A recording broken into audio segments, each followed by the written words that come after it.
It's no secret that Vampire Survivors was a smashing hit, earning an estimated gross revenue of around $10 million.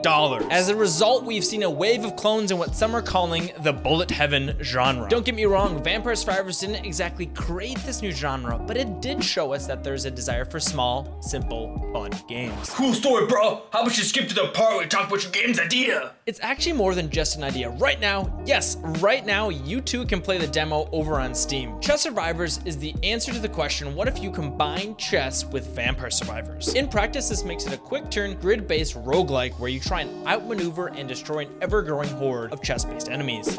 Oh wait, a quick turn game? Wouldn't it just be better if it was purely a turn-based game? Right now, on normal speed, you will have around 3 seconds to make a movement decision. When you pick a tile or skip, the turn ends immediately. Then your abilities trigger, if off cooldown, and finally the enemy's move or attack. Chess Survivors did start out as a turn-based game, but it lost that impending doom feeling you get when playing games like 20 Minutes Till Dawn. So I took a page from Crypt of the Necrodancer and gave it a turn timer, which felt better, but it was clumsy. So last patch, I reworked the turn system to make the game loop snappier. I find the current game loop keeps you from sitting there thinking too much and pushes more action. This also has a trickle-down effect of keeping the pace up so that runs take between 10 and 20 minutes.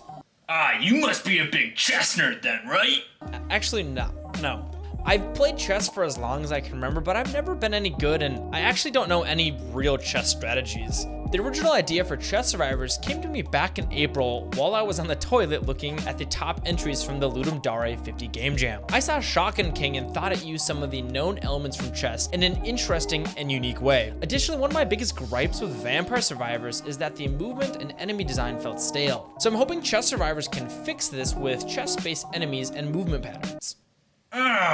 So this is your dream game then? Well, I don't actually believe in the idea of having a dream game. Instead, I think game devs should have an overarching goal and then try to find game ideas that help them achieve or work toward that goal. So for me, I've never released a commercial game. So right now, my goal is simply to release and publish a game that I'm proud of. I still have a lot to learn about game dev, so I'm going to focus on making a few small commercial games instead of one large multi-year game.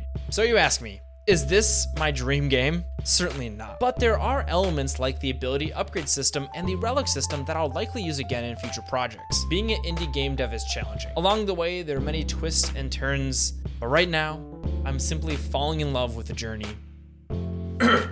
Oh, wow, I actually really like chess and I think this sounds really cool. Is there any way I can support your game dev journey further?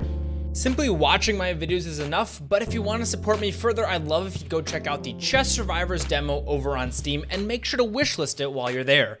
A special shout out to all of my Patreon and Twitch subs. Thanks for chatting with me today. I've been Aarimous. Have a wonderful day.